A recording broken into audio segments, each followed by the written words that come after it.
একবার শ্রীকৃষ্ণ রাধাকে জিজ্ঞেস করেছিলেন, রাধে, এমন একটি লাইন বলো যেটা সুখের সময় পড়লে দুঃখ দেবে, আর দুঃখের সময় পড়লে মনে সান্ত্বনা দেবে, ধৈর্য এনে দেবে।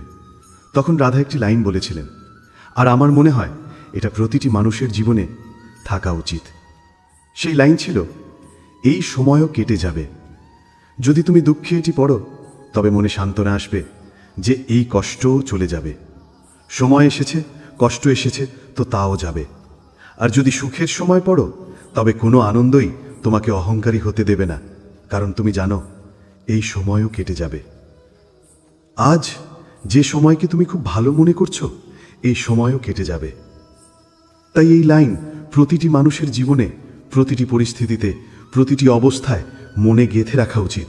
এই সময়ও কেটে যাবে, সেটা দুঃখের সময় হোক অথবা আনন্দের সময়।